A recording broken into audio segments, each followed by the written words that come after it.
Good morning student. Question number 5 6 तक हो गए थे। 7 नंबर देखिए। उस आकृति का क्षेत्रफल ज्ञात कीजिए जो रेखाओं x बराबर 0, y बराबर 0 और x/2 + y/3 बराबर 1 से घिरी है। तो सबसे पहले हम देखेंगे ये कौन सी रेखाएं हैं। देखिए x बराबर 0 ये y अक्ष का समीकरण होता है, y बराबर 0 ये x अक्ष का समीकरण होता है। तो ये दो, इनमें से दो रेखाएं क्या हो गई, एक x अक्ष एक y अक्ष, और तीसरी रेखा इनके बीच में कहीं बनेगी। तो उससे बनने वाली आकृति सीधी सी बात है, तीन रेखाएं तो त्रिभुज बनेगा। तो ये रेखा जो है x अक्ष को कहाँ काटती है और y अक्ष को कहाँ काटती है, पहले हम ये ज्ञात कर लेंगे। देखिए x बराबर 0 y अक्ष का समीकरण है तथा y बराबर 0 x अक्ष का समीकरण है। ठीक, तो हमने दो अक्ष बना लिए यहाँ पर, x अक्ष, ये x अक्ष है और ये लंबवत जो है ये y अक्ष है। ठीक है, अब हम तीसरी रेखा कहाँ पर है ये ज्ञात करेंगे। उसके लिए हमने इस समीकरण में पहले x बराबर 0 रखा, y अक्ष पर x का मान क्या होता है 0, तो हम x बराबर 0 रख के ज्ञात कर सकते हैं कि y अक्ष को कहाँ काटती है। तो हमने इसमें x बराबर 0 रखा तो y का मान आया 3। तो यानी कि बिंदु 0,3 पर ये y अक्ष को काटती है, यानी यहाँ पर 0,3 1 2 3, x में 0 y में 3 यानी 0,3 ये हुआ। यहाँ पर ये रेखा y अक्ष को काटती है।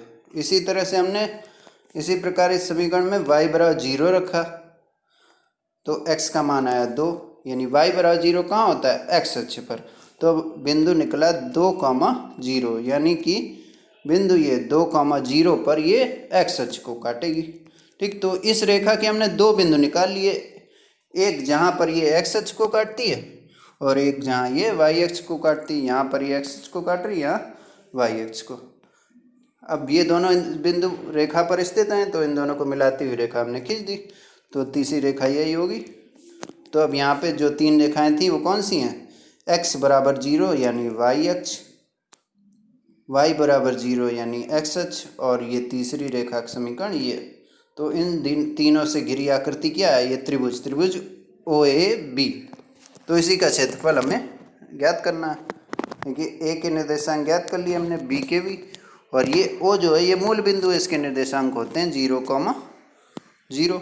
ठीक, अब इसके शीर्षों के निर्देशांक ज्ञात हैं तो उसी प्रकार त्रिभुज जैसे पिछले क्वेश्चन किए थे त्रिभुज का क्षेत्रफल ज्ञात कर लेंगे। त्रिभुज का क्षेत्रफल ये फार्मूला लगाया, इसमें x1 y1 x2 y2 और x3 y3 के मान रखे। ये x1 y1 x2 y2 ये x3 y3, इसके मान रख के इस फार्मूले से हमने इस त्रिभुज का क्षेत्रफल ज्ञात किया। देखिए यहाँ क्षेत्रफल -3 आ रहा, क्षेत्रफल कभी ऋणात्मक नहीं होता इसलिए हमने माइनस चिन्ह छोड़ दिया। कभी अगर माइनस में आंसर आ जाए तो माइनस हटा के जो संख्या बची वही क्षेत्रफल होगा। तो माइनस चिन्ह छोड़ने पर क्षेत्रफल क्या है 3 वर्ग मात्रक, तो इसका आंसर 3। तो इस तरह से क्वेश्चन 7 लगेगा। क्वेश्चन 8 और 9 बहुत ही सिंपल हैं, ये आप खुद ही करिए, मैं थोड़ा सा समझा देता हूँ चित्र बना के। 8 और 9, 8 है, आप जानते हैं कि किसी त्रिभुज की एक माध्यिका उसे बराबर क्षेत्रफल वाले दो त्रिभुजों में विभाजित करती है। इसे त्रिभुज ABC, इस परिणाम का सत्यापन कीजिए जिसके शीर्ष A 4,-6, B 3,-2, C 5,2 हैं।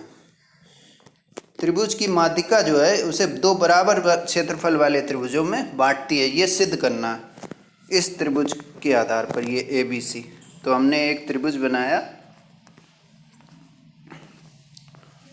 ये त्रिभुज जो है निर्देशांक दिए गए वो हमने लिख दिए ABC के।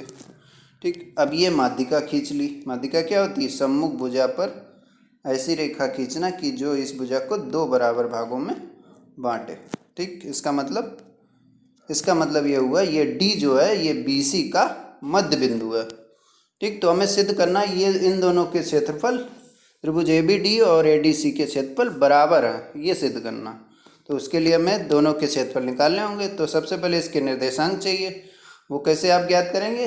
भुजा BC का मध्य बिंदु। तो पहली एक्सरसाइज से पहले बताया था मध्य बिंदु के निर्देशांक कैसे ज्ञात करते हैं? x1 + x2/2, y1 + y2/2, उस फार्मूले से ये x1 y1 ये x2/2 उसका यूज़ करके इसके निर्देशांक निकालिए।